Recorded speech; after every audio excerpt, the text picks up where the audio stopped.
Hello. Welcome you guys. आप सभी के लिए बहुत इम्पोर्टेंट वीडियो लेके आया हूँ जो कि जिपमर। ओके, आप सभी को पता है कि जिपमर की वैकेंसी आने वाली है, सभी को ऐसा चल ही रहा था। ओके, तो उसी से रिलेटेड जिपमर की जो नर्सिंग ऑफिसर है उसकी जो वैकेंसी है वो आ चुकी है 2024 की। ओके, जुलाई 2024 की ये वैकेंसी है, यानी आज ही की डेट में इसकी एडवर्टाइजमेंट आई है। ये वीडियो में हम देखेंगे कितनी वैकेंसी आई है, इसका सिलेबस क्या रहेगा, स्कीम ऑफ एग्जामिनेशन यानी पेपर कैसे रहने वाला है। ओके, एंड आपको फॉर्म कैसे भरना है, पेमेंट कितना लगेगा, सब कुछ या इसमें 80-20 है या नहीं है वो भी हम लोग इसमें देखेंगे। ओके, तो शुरू करते हैं। तो सबसे पहले अगर आप चैनल पर नए हो तो प्लीज़ चैनल को सब्सक्राइब कर लीजिए, बेल आइकॉन को दबा दीजिए। ओके, और हमारा जो ऑल इन वन कोर्स चल रहा है उसके बारे में थोड़ा मैं बता देता हूँ। ये हमारा ऑल इन वन कोर्स चल रहा है, इसमें हम लोगों ने जिपमर भी ऐड किया है। ओके, देखो लगभग 60 डेज़ के बाद इसका एग्ज़ाम है। ये भी कोर्स ज्वाइन करके आप लोग इसकी पढ़ाई कर सकते हो, क्योंकि इसी में नॉर्सेट 7, आरआरबी, एसजीपीजे, जो नई एसजीपीजे आने वाली है वो, एनवीएस जो आने वाली डीएमईआर है, सभी का पढ़ाई होगा। ऑल इन वन कोर्स है, ऑल नर्सिंग सब्जेक्ट पढ़ाए जाएंगे, एप्टीट्यूड, मैथमेटिक्स भी, और टेस्ट सीरीज़ भी मिलेगी आपको। क्लासेस आपके लाइव रहेंगे, एंड अगर एग्ज़ाम जो जल्दी आती है तो उसमें हम लोग रिकॉर्डेड कुछ क्लासेस है पिछले क्लासेस के वो भी देंगे, बट मोस्टली हमारा लाइव क्लासेस में फोकस रहेगा। कुछ भी इन्फॉर्मेशन चाहिए आप ये नंबर पे कॉल करके इन्फॉर्मेशन पूछ सकते हो, या ये वेबसाइट हमारी विज़िट कर सकते हो। तो आप यहाँ पे देख सकते हो जो रिक्रूटमेंट है 2024 जुलाई की, पौंडीचेरी की। ओके, जिपमर पौंडीचेरी। ओके, जो ग्रुप बी, ग्रुप सी की पोस्ट है। तो यहाँ पे देख लेते हैं हम कि वैकेंसी कितनी है। ओके, तो इम्पोर्टेंट डेट्स है, यानी इसके जो ऑनलाइन फॉर्म है, आपको कहाँ पे फॉर्म भर सकते हो ऑनलाइन रजिस्ट्रेशन आप, ये जो वेबसाइट है यहाँ पे www.jipmer.edu.in, ये वेबसाइट में जाके आपको ऑनलाइन अप्लीकेशन फॉर्म भरना है, जो कि आज से शुरू हो जाएंगे। ओके, 19 जुलाई 2024 को से शुरू हो जाएंगे, ऑनलाइन फॉर्म भरना है। रजिस्ट्रेशन करने के बाद देखो कब तक, देखो लगभग एक महीना आपको मिलने वाला है, शाम के 4:30 बजे तक। 19 अगस्त 2024 शाम के 4:30 बजे तक आप ये फॉर्म भर सकते हो। तो लगभग आपके पास एक मंथ है फॉर्म भरने के लिए। अगर आपके डॉक्यूमेंट्स इनकम्प्लीट है तो डॉक्यूमेंट्स कंप्लीट कर लीजिए और फॉर्म भर सकते हो, और आपके अगर डॉक्यूमेंट कंप्लीट है तो फटाफट से फॉर्म भर दीजिए। ओके, उसके बाद इसके जो हॉल टिकट है ये भी यही वेबसाइट में आ जाएंगे। कब आएंगे? 2 सितंबर को इसके हॉल कार्ड आएंगे, और इसकी एग्ज़ाम। ओके, हॉल कार्ड आपको पोस्ट के थ्रू नहीं आएगा, आपको ऑनलाइन पोर्टल से, इंटरनेट से डाउनलोड करना पड़ेगा, पोस्ट से नहीं आएगा। एग्जामिनेशन ऑनलाइन रहेगा, सीबीटी एग्ज़ाम रहेगी कंप्यूटर बेस्ड। ओके, तो वो रहेगी 14 सितंबर। आपको ध्यान दो, 14 सितंबर। ओके, और जो नॉर्सेट के पहले बोल सकते हो। ओके, नॉर्सेट ये 15 को रहने वाला है। ओके,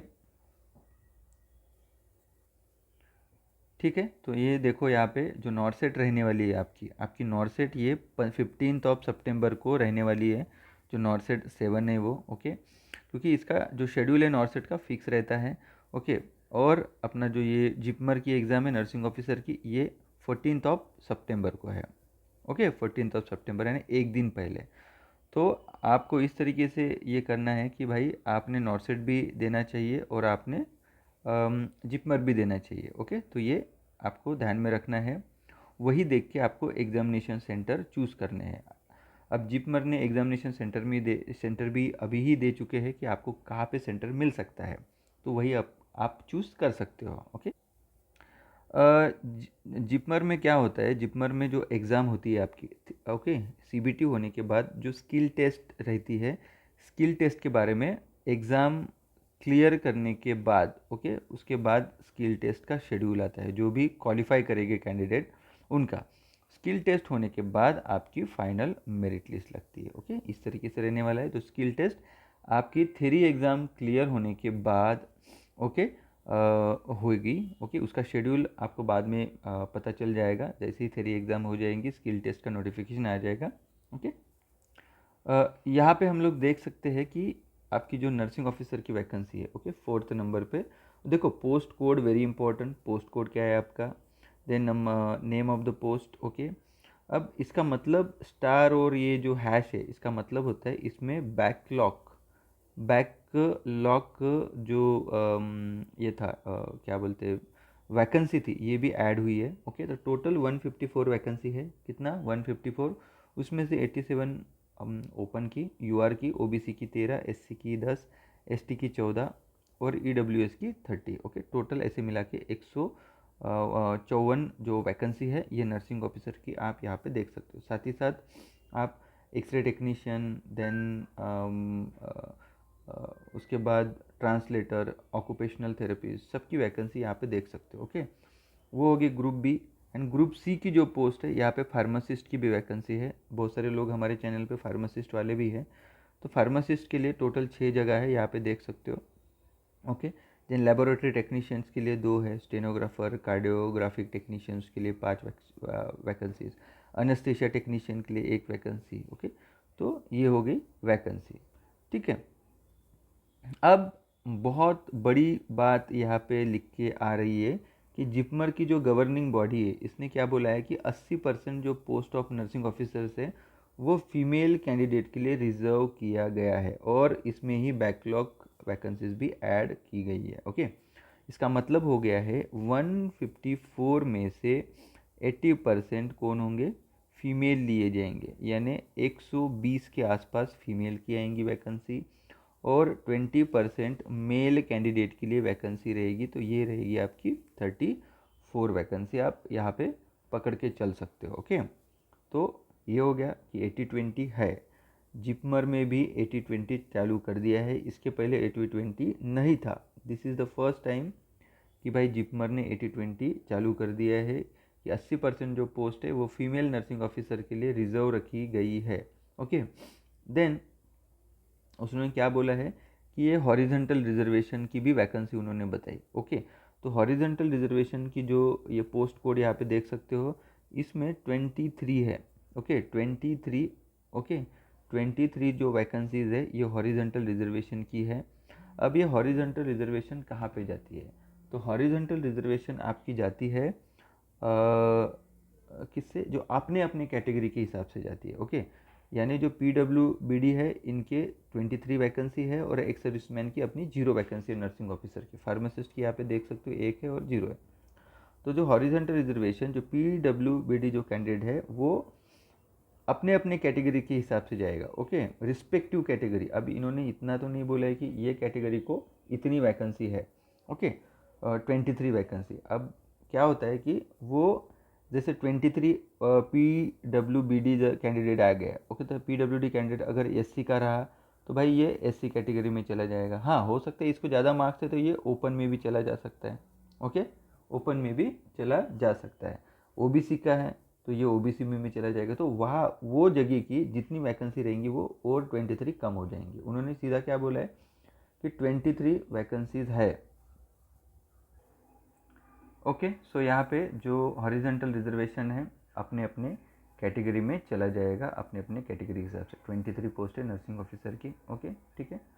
देन उसके बाद हम लोग देखेंगे कि इसका एलिजिबिलिटी यानी एक्सपीरियंस क्या रहने वाला है। ओके, यहाँ पे आप नर्सिंग ऑफिसर की जो पोस्ट है उसकी एलिजिबिलिटी, इसेंशियल क्वालिफिकेशन क्या है वो देखते हैं अपन। एक तो आप BSc नर्सिंग चाहिए। ओके, और आपका पोस्ट बेसिक BSc नर्सिंग हुआ है तो भी चल जाएगा। एंड आपने आपके जो स्टेट होगा या नहीं तो इंडियन नर्सिंग काउंसिल का रजिस्ट्रेशन। ओके, अगर आपके पास स्टेट का भी है आपके पर्टिकुलर तो भी चल जाएगा। ओके, तो यहाँ पे BSc nursing, PBBSc nursing. Okay, candidate को कोई भी एक्सपीरियंस की ज़रूरत नहीं है, डायरेक्टली फॉर्म भर सकते हैं, बस आपको रजिस्ट्रेशन चाहिए। ओके, रजिस्ट्रेशन आपके पर्टिकुलर जो होम स्टेट है या इंडियन नर्सिंग काउंसिल का रजिस्ट्रेशन होना इम्पोर्टेंट है। ओके, अगर समझो BSc नर्सिंग हो, अगर GNM कैंडिडेट है तो GNM कैंडिडेट को क्या चाहिए?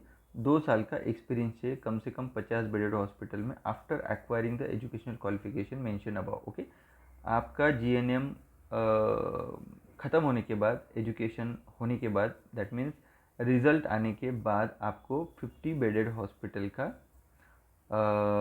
2 ईयर्स का एक्सपीरियंस चाहिए। ओके, और उसके साथ ही आपका पर्टिकुलर जो भी स्टेट से बिलोंग करते हो वो स्टेट का रजिस्ट्रेशन। इतना ही यहाँ पे बोला गया है। ओके, देन नेक्स्ट है पे स्केल कितना मिलेगा, तो आपका पे स्केल रहेगा 44,900, ओके, 7 CPC के हिसाब से।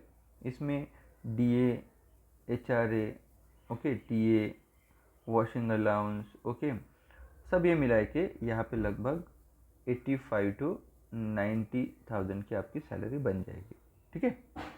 देन उसके बाद एज लिमिट आप 35 ईयर्स तक अप्लाई कर सकते हो। दैट मीन्स अगर आप ओपन कैटेगरी या EWS से बिलोंग करते हो तो मैक्सिमम एज लिमिट है 35 ईयर्स, ओके। 35 ईयर्स तक आप फॉर्म भर सकते हो, ओके। बाकी मैं पर्टिकुलर जो कैटेगरी है वहाँ पे कैसे एज रिलैक्सेशन होगा वो मैं बताता हूँ अभी। जो एज रिलैक्सेशन रहेगा ओपन के लिए कितना था, 35 ईयर्स होने को होना, ओके। मैक्सिमम 35 ईयर्स तक आप भर सकते हो ओपन कैटेगरी के लिए, ओके। देन आपकी जो अपर एज लिमिट है 35 ईयर्स, यहाँ तक कंप्लीट नहीं होना चाहिए, इसके पहले तक ठीक है, okay. Age relaxation upper age limit age on 19/8/2024, यानी फॉर्म भरने के लास्ट जो डेट रहे तब तक आपका 35 ईयर्स है तो फॉर्म भर सकते हो, ओके। SC/ST को 5 साल का रिलैक्सेशन यानी 40 ईयर्स तक आप फॉर्म भर सकते हो। OBC को 3 ईयर्स यानी 38 ईयर्स तक आप फॉर्म भर सकते हो, ओके। अगर आप कोई सेंट्रल गवर्नमेंट इंस्टीट्यूशन में काम करते हो और आपका 3 साल तक वहाँ पे एक्सपीरियंस हो चुका है तो आपको लगभग 5 साल का एज रिलैक्सेशन मिलेगा ओपन एंड EWS के लिए, यानी लगभग 35 बोले तो 40 ईयर्स आप पकड़ सकते हो यहाँ पे, ओके। समझ में आ गया। अगर आप OBC से बिलोंग करते हो तो 8 साल का आपको मिलेगा, यानी यहाँ पे आप कितना पकड़ सकते हो, 8 ईयर्स के आसपास, ओके। एंड देन SC/ST है तो 10 साल का आपको रिलैक्सेशन मिलेगा अगर आप सेंट्रल गवर्नमेंट में काम कर रहे हो तो। अदरवाइज जो आपका जनरल के लिए इतना ही आप ध्यान में रखना, ओके, ठीक है। नेक्स्ट आपका जो सिलेबस है, स्कीम ऑफ एग्जामिनेशन एंड आपका जो सिलेबस रहेगा ये शॉर्टली पब्लिश्ड होगा ये वेबसाइट में। जैसे ही आपका इसका syllabus and scheme of examination आएगा मैं आपको बता दूंगा। बट तो भी इसके पहले लास्ट ईयर जो जिपमर का एग्ज़ाम आया था तो जिपमर की एग्ज़ाम के लिए क्या था सिलेबस वो देख लेते हैं हम। पूरा नर्सिंग का सिलेबस था, उसमें 70 MCQs दे, ओके।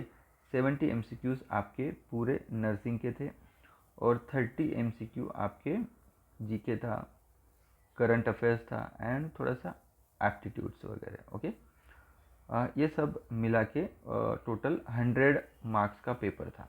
100 MCQ थे, 100 MCQ, ओके। हर एक राइट आंसर के लिए 4 मार्क्स रहता है तो 400 मार्क्स का पेपर रहेगा। कितने, 400 मार्क्स का, ओके। एंड अगर इसमें से आपने रॉन्ग कर दिया या गलत हो गया तो एवरी रॉन्ग आंसर के लिए आपका 1 मार्क्स क्या होगा, निगेटिव होगा। तो बात ध्यान में आ गई आपकी कि भाई राइट आंसर के लिए एक MCQ को राइट आया तो 4 मार्क्स, तो टोटल 100 इंटू अगर 4 करेंगे तो 400 मार्क्स का पेपर रहेगा। एंड जो 1 मार्क्स था, ओके, अगर रॉन्ग हो जाता है तो 1 मार्क्स आपका डिडक्ट हो जाएगा टोटल में से, ओके। दूसरी बात है कि मिनिमम क्वालिफिकेशन CBT में कितना रहेगा एंड स्किल टेस्ट में कितना रहेगा। देखो स्किल टेस्ट जिपमर में बहुत ही डिफ़िकल्ट रहती है, ओके।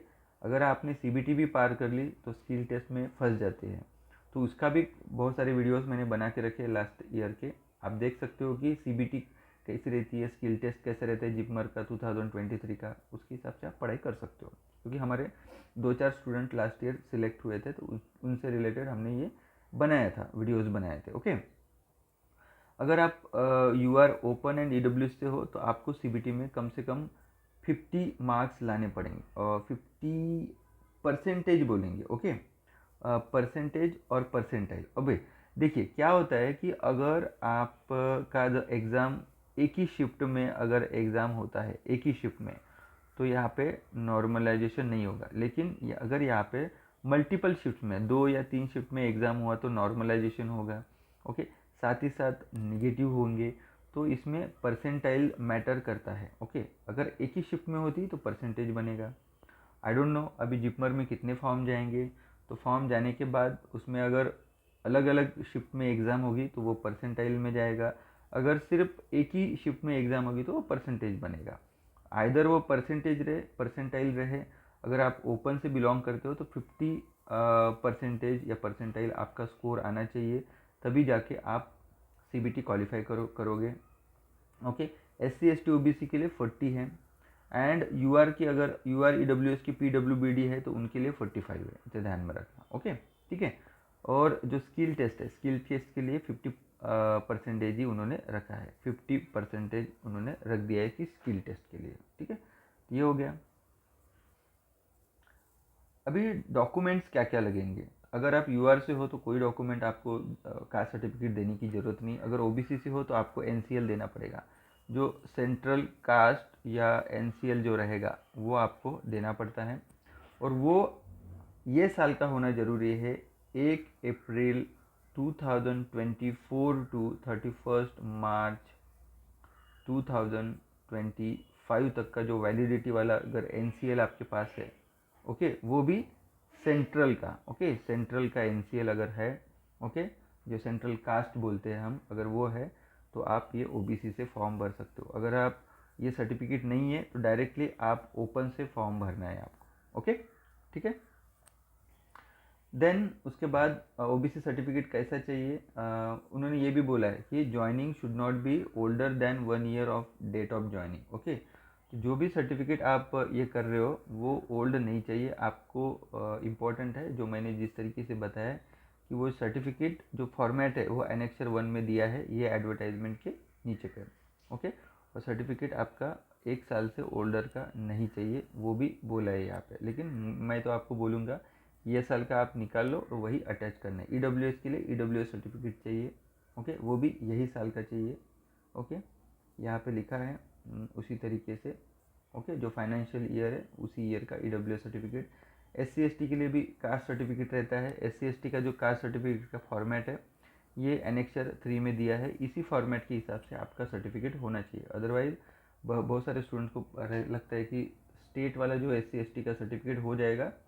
हाँ, फॉर्मेट सेम ही है, बट मैं बोलूँगा अगर SC ST से भी बिलोंग करते हो उनका भी सेंट्रल की कास्ट बन जाती है। इनको एक ही टाइम निकालना पड़ता है, वही कास्ट चलेंगी, बार बार निकालने की ज़रूरत नहीं है। सिर्फ अपने OBC वालों जो कैंडिडेट रहते हैं उनको ही बार बार निकालना पड़ता है, एंड EWS वालों को हर साल निकालना पड़ता है। ओके, एंड जो PWD वाले बच्चे रहते हैं अगर उनके लिए अगर कुछ बेंचमार्क डिफ़िकल्टी है, उनका जो CBT स्किल टेस्ट रहेगा उनके लिए अलग से क्राइटेरिया दिया है, मैंने बता दिया, उस तरीके से आप कर सकते हो। ठीक है। अब जो PWD के लिए कौन से कैटेगरी के नर्सिंग ऑफिसर्स, ओके, तो ये सब जो कैटेगरीज है ये इसमें आती है PWD में। ओके, 15 पोस्ट इसकी, और SLD MD इन्वॉल्व ये इसकी 8 पोस्ट, ऐसे मिला के आपको 23 पोस्ट आपको यहाँ पे देख सकते हो।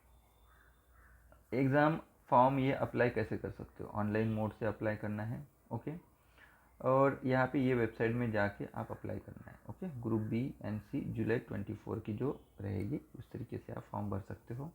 ओके, आपको पैसा कितना लगने वाला, एप्लीकेशन फ़ीस कितनी लगेगी, तो एप्लीकेशन फ़ी अगर आप ओपन से बिलोंग करते हो, UR और EWS से हो तो आपको 1500 प्लस ट्रांजेक्शन चार्जेस लगेंगे।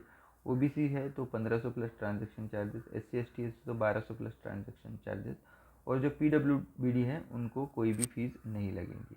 ओके, आप net banking, credit card, debit card से फॉर्म भर सकते हो। अब यहाँ पे जनरल इंस्ट्रक्शन है, आप ये पढ़ लेना, इसमें कुछ ज़्यादा बताने वाली बात नहीं है।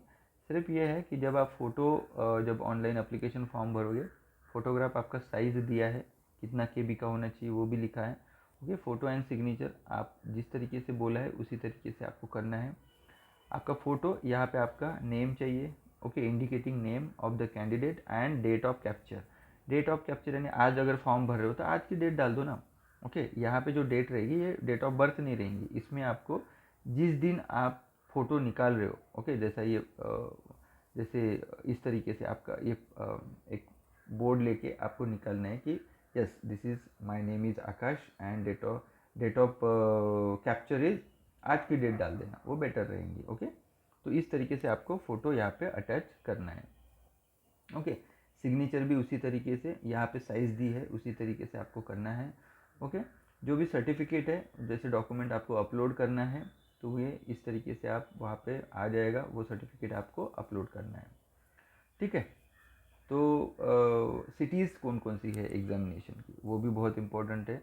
एग्ज़ाम देने के लिए सिटीज़ कौन कौन सी है, तो सिटी के लिए पौंडीचेरी है, दिल्ली है, कोलकाता है, मुंबई है, चेन्नई है, मदुरई, कोयम्बटूर, बेंगलोर, हैदराबाद, तिरुवनंतपुरम, त्रिशूर, कोच्चि, कोझिकोड, कोल्लम, कन्नूर, ओके, सेलम, ये सब सेंटर है। यहाँ पे आपकी सीबीटी होने वाली है, कंप्यूटर बेस्ड जो टेस्ट है वो होने वाली है। तो बेसिकली अगर महाराष्ट्र से आप बिलोंग करते हो, क्योंकि मुझे पता है महाराष्ट्र के बच्चे हमारा वीडियो ज़्यादा देखते हैं, तो मुंबई के आप दे सकते हो, आपको मुंबई एग्ज़ाम सिटी आप ले सकते हो, ओके। देन उसके बाद हॉल टिकट आपको एग्ज़ामिनेशन के पहले आ जाएगा। उन्हें सितंबर 2 को बोला है एग्ज़ामिनेशन सेंटर आ जाएगा। एक बार एग्ज़ामिनेशन सेंटर आपको मिल गया तो वो आप चेंज नहीं कर सकते हो, दैट इज़ वेरी इंपॉर्टेंट। उसके बाद यहाँ पे डूज़ एंड डोंट बहुत सारे लिखे हैं, ये भी इन्फॉर्मेशन आप पढ़ लेना। होप सो आपको इतना ही बोलूँगा कि ये जो एग्ज़ाम है, ओके, ये जो एग्ज़ाम है हर साल आती है जिपमर की। We we are expecting more than 1000 vacancies for the JIPMER, पर आई डोंट नो, जिपमर में 154 ही वैकेंसी निकाली है।